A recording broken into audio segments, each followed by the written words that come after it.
The chilling tale of Angelina unfolds not in a Gothic castle, but in the seemingly ordinary suburban streets of Montebello, California. Nestled in the heart of this quiet community, her life was about to shatter the tranquility of its neighbors in the most unexpected of ways. The events began on a Saturday morning in September 2000, with a frantic phone call that would unravel a tragedy few could have foreseen. Angelina, a young woman with a troubled past, a penchant for drama, and a manipulative streak, called 911 in a panic. She reported finding her husband Frank lifeless on their bedroom floor. Frank was just 41, and their marriage had been nothing short of a whirlwind romance. From their meeting to their wedding, everything had moved at breakneck speed. Their relationship, born of passion, seemed to offer a glimpse of a future full of promise. But what was to come would shatter that illusion in the most horrific way. Their love story, which began only 5 months earlier, ended abruptly and tragically in the span of a single morning. At first, Frank's death appeared to be unremarkable. He had been struggling with severe stomach problems in the days leading up to his sudden demise. Angelina told investigators that she had rushed him to the emergency room multiple times in the previous week, recounting his bouts of vomiting, diarrhea, and excruciating pain. It seemed as though Frank had been an unfortunate victim of some sudden, aggressive illness. His deteriorating health had been swift, and Angelina's portrayal of herself as a devoted wife trying to nurse her husband back to health was convincing. Her tears were real, or at least they appeared to be. To the detectives, it seemed like just another case of illness claiming a life too soon. The initial police investigation focused on the symptoms of a viral infection, and the scene showed little evidence of foul play. The blood spatter in the room was minimal, and there were no signs of forced entry. The investigation continued, as is customary in cases like this, with an autopsy to determine the cause of death, but something about Angelina's demeanor felt off. The beginning of suspicion. Weeks passed, and the case seemed to be an open and shut affair. Yet there was one thing that didn't sit right with the police. Angelina's behavior was peculiar. She seemed to be unusually involved in the investigation, perhaps too involved.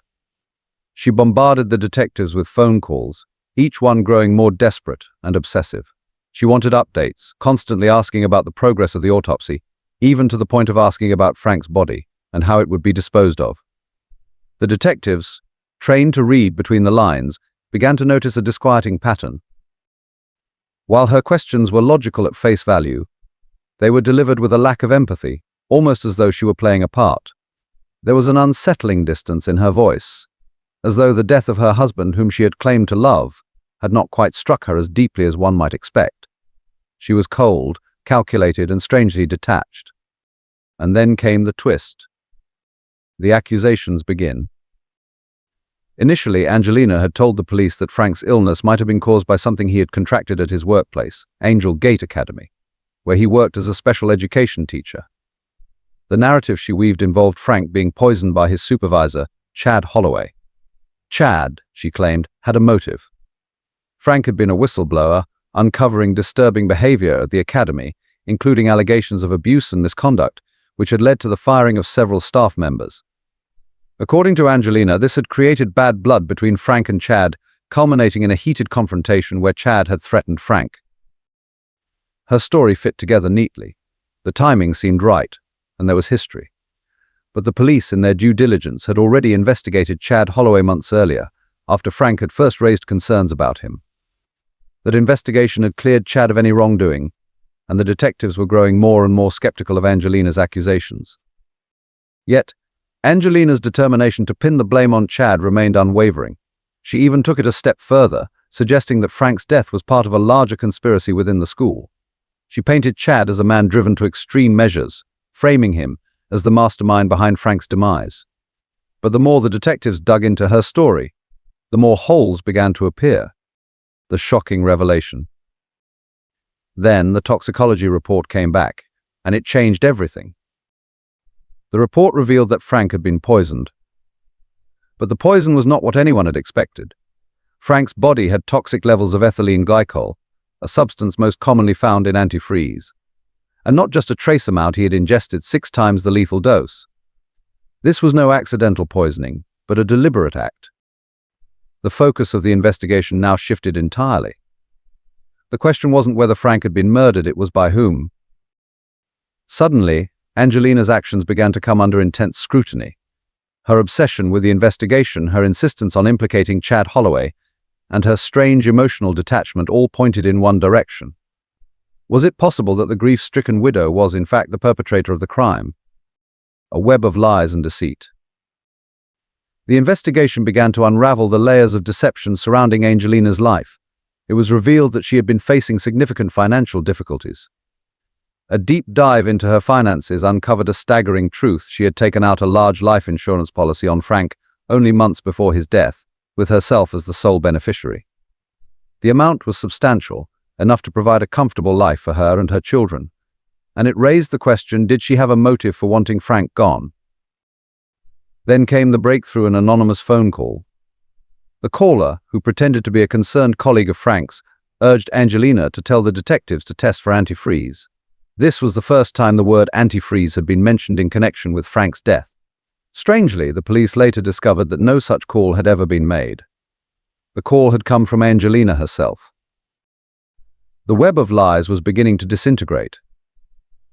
As investigators pressed on, they discovered that Angelina had been sending anonymous faxes and letters to the police department, all hinting at Frank's poisoning, but they all bore the unmistakable handwriting of the grieving widow. Angelina had, in effect, been planting false evidence to steer the investigation away from herself. Her attempts to manipulate the police were becoming more transparent by the day. The final nail in the coffin. The investigation reached its crescendo with a critical piece of testimony.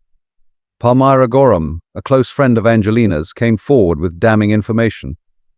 She revealed that Angelina had confided in her about her dissatisfaction with her marriage, making casual comments about how she might kill Frank for financial gain.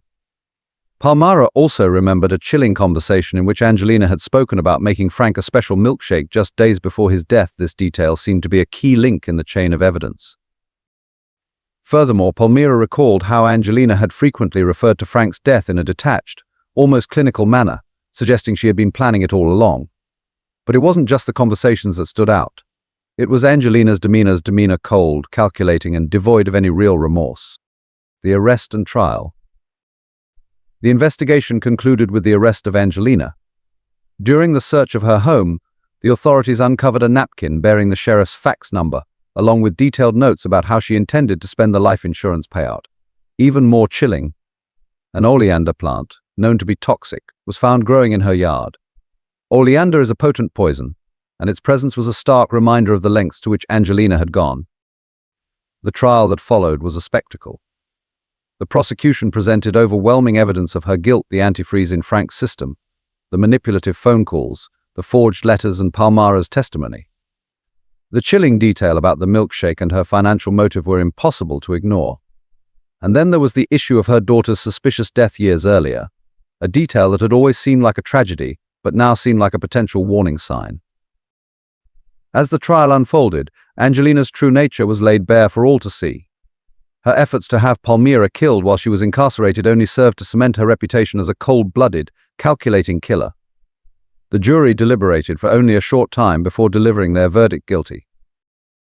Angelina was sentenced to death.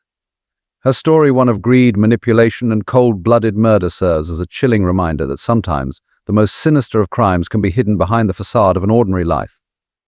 A stark warning.